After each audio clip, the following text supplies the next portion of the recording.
पिछले व्याख्यान में हमने समास शब्द का अर्थ और उसके विभागों का वर्णन बताया था। आज हम समास के अंतर्गत आने वाले सूत्र हैं उनका उल्लेख करेंगे। उनके साथ साथ उनमें आने वाले जो पद हैं उनकी भी रूप सिद्धि संक्षेप में बताएंगे। पहला समास हमारा है केवल समास। उसका सूत्र है सह सुपः। इसका अर्थ है सुबंत के साथ समास होता है। यहाँ तृतीयांत सुपापद है। प्रत्यय होने के कारण प्रत्यय ग्रहणे तदंत ग्रहणम।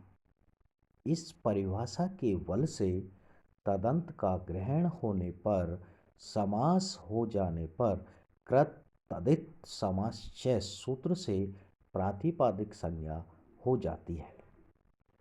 तब सुपोह धातु प्रातिपदिकयो सूत्र से सुप आदि विभक्ति का लोप हो जाता है।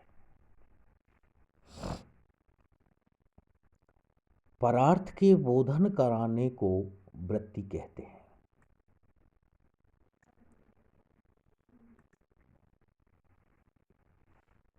प्रत्यय या अन्य पद के अर्थ को साथ लेकर जो विशिष्ट अर्थ प्रतीत होता है उसे परार्थ कहते हैं। वृत्ति से उसी परार्थ का बोध होता है।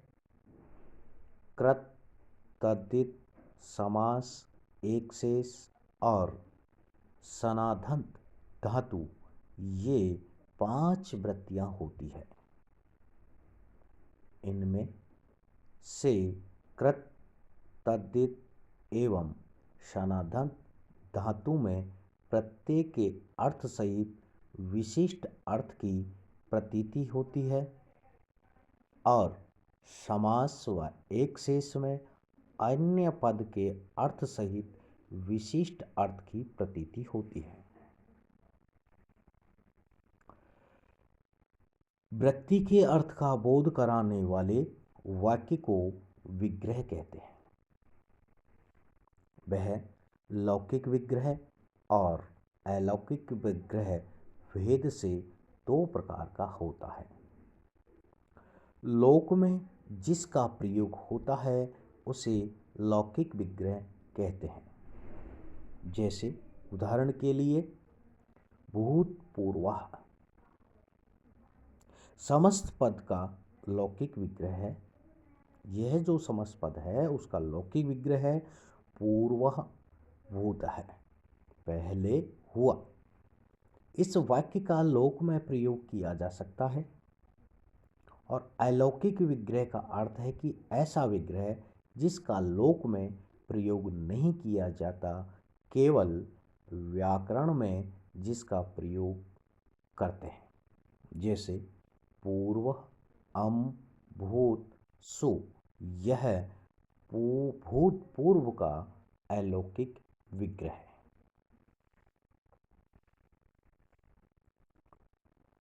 इसकी किस प्रकार से रूप सिद्धि होगी उसका भी संक्षेप में आपको विवरण दे रहे हैं। भूतपूर्व जो पहले हुआ। यहाँ पूर्वभूत इस लौकिक विग्रह और पूर्व अमो भूत सु इस अलौकिक विग्रह में सह सुपः सूत्र से सुबंत यानी कि पूर्वम का भूत इस सुबंत के साथ समास हुआ। तब कृतद्धित समासचय सूत्र से प्रातिपादिक संज्ञा हुई और सुपोह धातु प्रातिपदिक सूत्र से अम और सुविभक्ति का लोप होकर के पूर्वभूत यह प्रातिपादिक बना। तब भूतः पूर्वे चरेट इस सूत्र से प्रमाण से, इस सूत्र के प्रमाण से भूत शब्द को पहले रखा जाता है, अतः तब भूत पूर्व शब्द की प्रातिपादिक संज्ञा होने से प्रथमा विभक्ति एक वचन में सु प्रत्यय लय करके भूत पूर्व प्लस सु बना। तब सु प्रत्यय का विसर्ग होकर के भूत पूर्व यह रूप सिद्ध हो जाता है। तो ये स्पष्ट हो गया कि भूतपूर्व की रूप सिद्धि किस प्रकार से होती है। वार्तिक सूत्र आता है इसी के अंतर्गत, एवेन समासो विभक्ति लोपस्य। एव इस अव्यय पद के साथ सुबंत का समास होता है और विभक्ति का लोप नहीं होता। समास के तीन फल हैं, एक पद बन जाना, विभक्ति का लोप, एक पद बन जाने से एक स्वर होना। ईव के समास में विभक्ति के लोप का निषेध कर दिया गया है, इसलिए संभवतः एक पद भी समझा जाए, परंतु एक स्वर होना फल फिर भी है। इसी फल के लिए यहाँ समास का विधान किया गया है। जैसे वागार्थो वीव की रूप सिद्धि, वागर्थो इव इस लौकिक विग्रह में, और वागर्थ औ इव इस अलौकिक विग्रह में वागर्थों का ईव के साथ समास होता है और यहाँ औ विभक्ति का लोप नहीं होता। शेष प्रक्रिया भूतपूर्व की तरह ही है,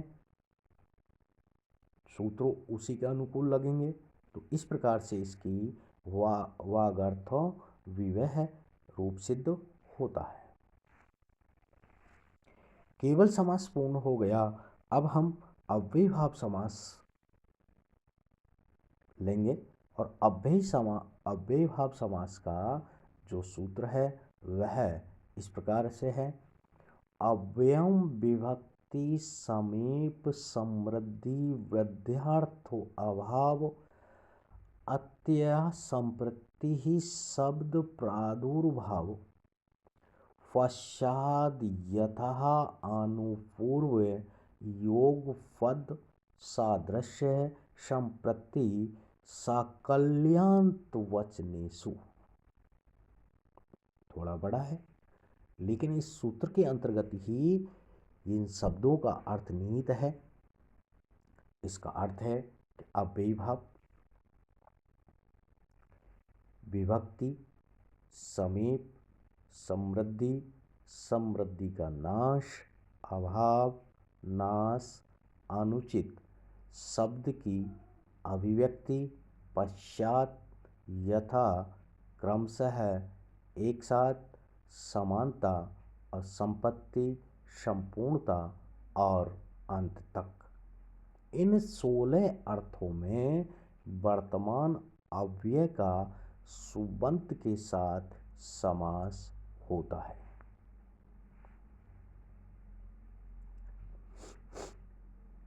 यहाँ प्रायेण इसलिए कहा है कि प्राय जिस समास का विग्रह न हो उसे नित्य समास कहते हैं, अथवा प्राय जिसका अपने पदों से विग्रह नहीं होता, अर्थात जिन शब्दों का समास हुआ हो उन शब्दों के द्वारा जिसका विग्रह न हो वह नित्य समास होता है। यहाँ विग्रह से तात्पर्य है कि लौकिक विग्रह का है और अलौकिक विग्रह तो सभी समासों का होता है। लौकिक विग्रह में समास के सभी अव्यय आए तो भी नित्य समास होता है, और यदि समास का कोई अव्यय विग्रह में आ जाए तो भी नित्य समास होता है।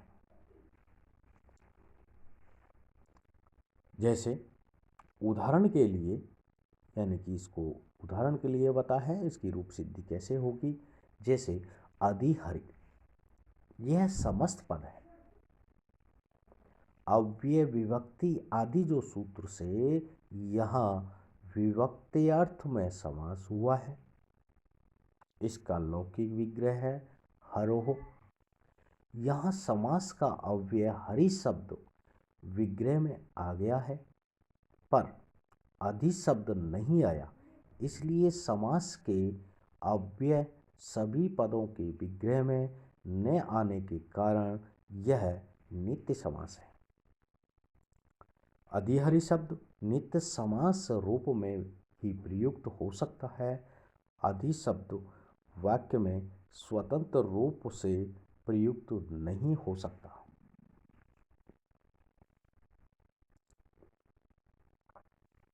हरो, इस अलौकिक विग्रह में हरि नि अधि, इस अलौकिक विग्रह में अधि अव्यय सप्तमी विभक्ति के अर्थ अधिकरण का वाचक वर्तमान है। हरिणी यह सुबंत है, इसके साथ अधि अव्यय का अव्ययी विभक्ति आदि सूत्र से अव्ययी भाव समास हो जाता है। तब प्रथमा निर्दिष्टे समास उपसर्जनम सूत्र से अधि की उपसर्जन संज्ञा होती है।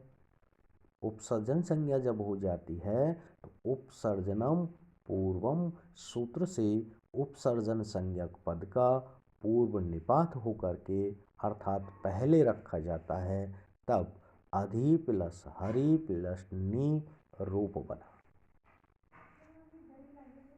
तब सुपोह धातु प्रातिपदिकयो सूत्र से नि विभक्ति का लोप होकर के अधि हरि बनता है।